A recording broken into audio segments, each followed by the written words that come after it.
Em um bairro simples da cidade, uma menina observa o leite dentro da panela.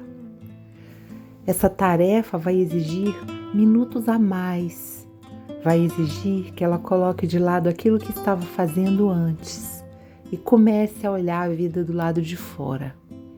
Seus olhos, antes pregados ali na cor branca, na nata que se dissolve, começam a buscar do lado de fora o alto das árvores, os passarinhos que pousam nos fios, seus próprios dedos que tamborilam em cima da bancada.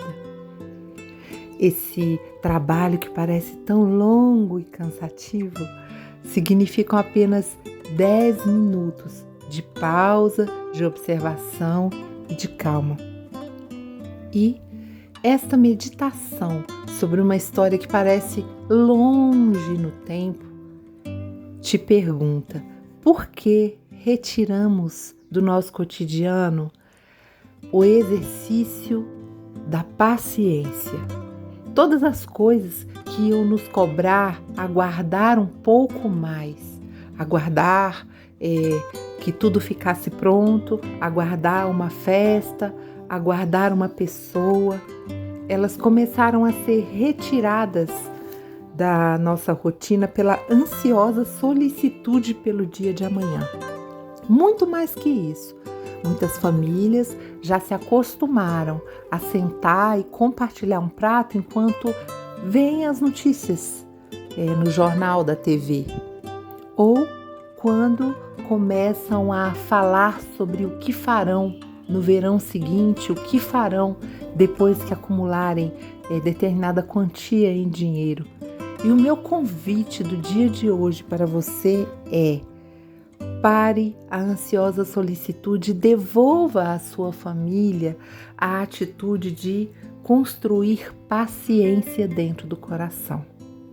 Um menino pode aprender a construir paciência enquanto trabalha várias vezes para juntar dinheiro e comprar alguma coisa que deseja.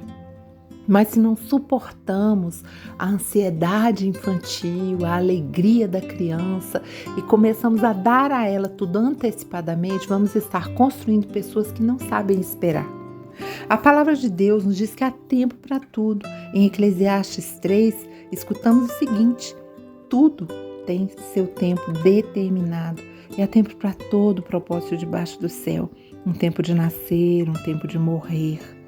Isso significa não somente que vamos acumular datas nos nossos registros que a sociedade coloca para cada um de nós que são importantes, como o dia da sua formatura ou o dia do seu casamento, mas que você precisa aprender a apreciar esse tempo.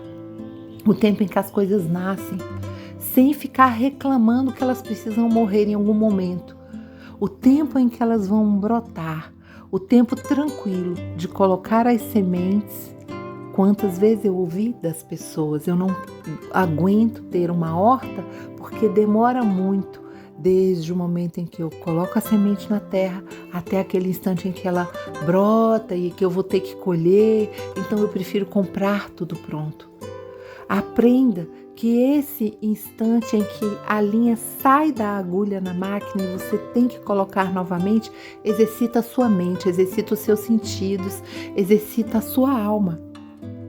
Ainda diz na palavra de Deus que há o tempo de chorar e o tempo de rir, o tempo de prantear e o tempo de dançar. E quantos são os momentos em que queremos evitar que as pessoas chorem? Não, isso vai passar, não fique assim, você tem que olhar para frente. É preciso tempo de chorar e de ser abraçado. E isso constrói em nós a resiliência, a coragem suficiente para esperar aquele dia em que vamos estar pulando de alegria.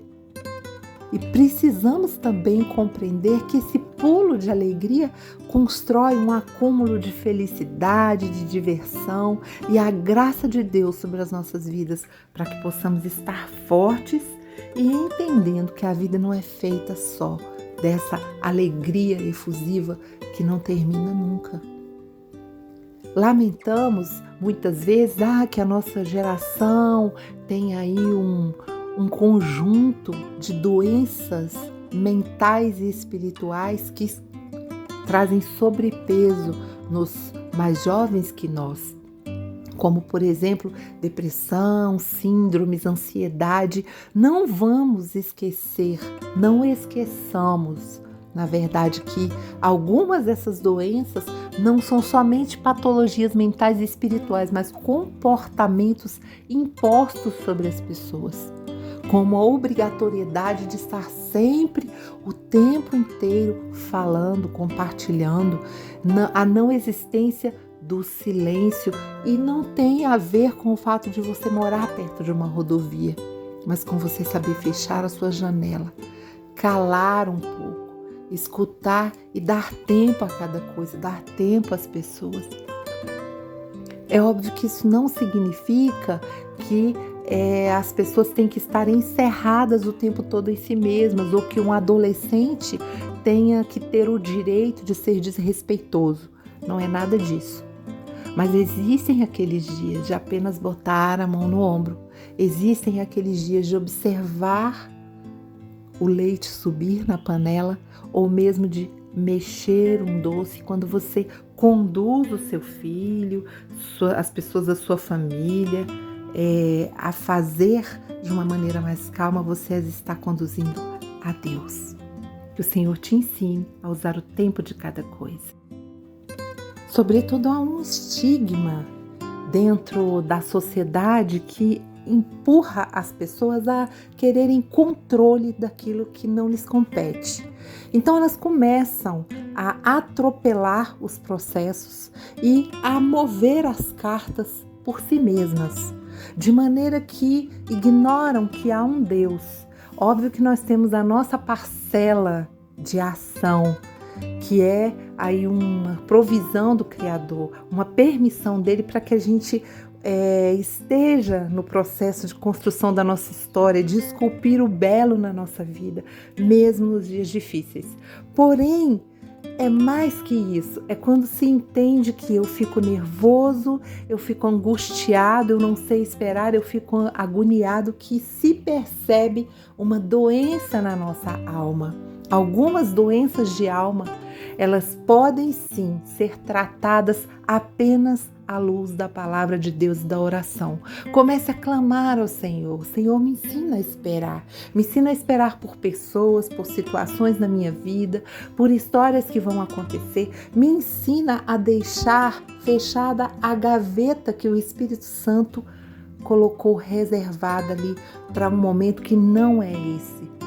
Vamos começar a ensinar as pessoas na nossa casa a esperarem um tempo a mais. E podemos fazer isso, por exemplo, com os nossos filhos, quando dizemos a eles: esse não vai ser o momento. Não, agora eu não vou lhe dizer e lhe dar a resposta daquilo que você quer. Olha, você precisa esperar um pouco. Filho, você pode fechar a porta e esperar lá fora, porque agora eu estou resolvendo alguma coisa aqui. No momento em que passamos a dizer: tudo bem, eu vou parar tudo agora, porque você me está exigindo isso, começamos a criar a irresponsabilidade civil, inclusive.